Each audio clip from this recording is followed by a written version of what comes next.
Okay, so would you be able to tell me a little bit about the therapies that are available for people with EPP? Yeah, for EPP, I suppose it sounds too obvious to say, but I think it's important to say that it's quite difficult, and it often takes people many years to get good at the sun protection. But obviously that is the starting point before we get to anything more complicated than that. And for people with very severe EPP, which comes on within a few minutes, that can be very difficult. But people do tend to develop strategies over the years to deal with it in some way or other. And obviously there are certain ages which are more difficult to deal with it at than others. So usually people find as a sort of adult over 30, it's easier than maybe the years before when peer pressure is a bigger issue about going out. There are a few people who've got a slightly milder version of EPP where it is EPP, but it takes a few hours for the pain to come on.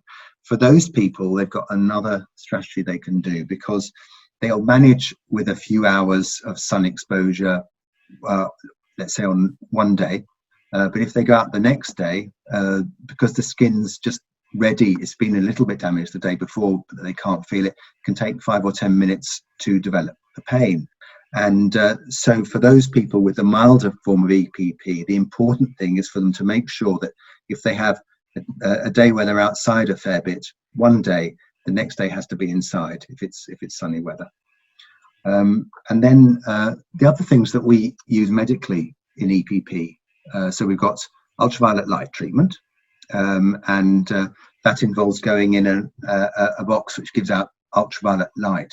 And the thing about ultraviolet light is it's the wrong wavelength to cause the pain, so it doesn't cause the EPP pain, but it does thicken up the skin and toughen the skin a bit, and it causes a similar effect to what a lot of EPP sufferers find, which is that towards the end of the summer they're not quite as sensitive as they are at the beginning. They get a bit more tan, the skin thickens up a bit and toughens up a little bit. So ultraviolet light treatment is not it does a limited amount, but it certainly can help some people. There are tablet treatments which have been around for many years, which are probably not effective in very many people, beta carotene and similar tablets, but I don't know, some people do find them helpful, but most people don't. And then obviously all the discussion and thought at the moment is going about the new treatments for EPP.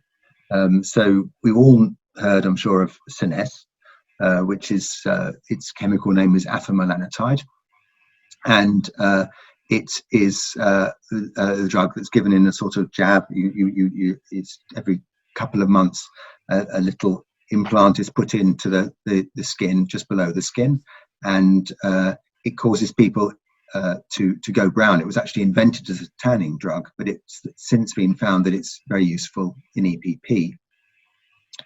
The only problem with Scenesse is that it's not available as an NHS prescribed medicine, because it's mainly because it's very expensive, and that's been a barrier to having it available in several countries in Europe, not just in the UK. So we still don't have a final verdict about that from NICE, from the NHS, as to whether they'll pay for it. But I think the price has proved to be an obstacle. It is a very expensive drug. There are other drugs, but now that Scenesse has come along, there seem to be, it's given a clue to people, I think, to scientists, as to what sort of things might work in EPP, even if Scenesse is not available at the moment. And so there are other drugs in development, and certainly there's one that a company called Mitsubishi, an American company, have made, and they're doing clinical trials on that drug, and we're involved in London in those trials, which we hope will start next spring. So I would say that in EPP, I've been involved with EPP since 1990, and this is the last couple of years is by far the most optimistic time for treatment for EPP, because since then, because I think with Scenesse, and then we'll have this sort of new wave of treatments for EPP whether or not SCENESSE is paid for by the NHS, but we should have a sort of new wave of these new treatments that really do work well in EPP from now on. And so that's a new development. That's very, very promising. Yeah.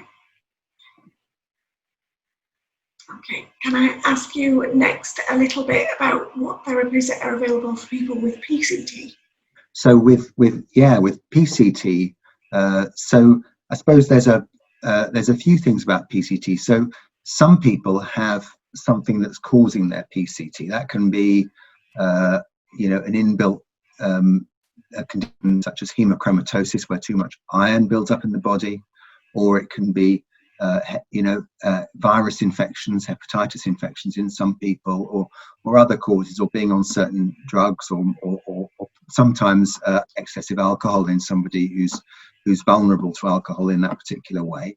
So for those people, if it's hepatitis virus, then treating the hepatitis virus often will be enough to get rid of the PCT, getting rid of that, or treating the hemochromatosis. But even if there isn't a cause that they can find for it internally, there are very good treatments. One is a low dose of a tablet. It's just half a tablet twice a week of a tablet called chloroquine. Now, chloroquine was originally produced to be a malaria tablet, but it turns out that it works when you use it in these very small amounts very well with porphyria cutaneotada, and it seems to clear it up within about 4 to 5 months of starting the treatment.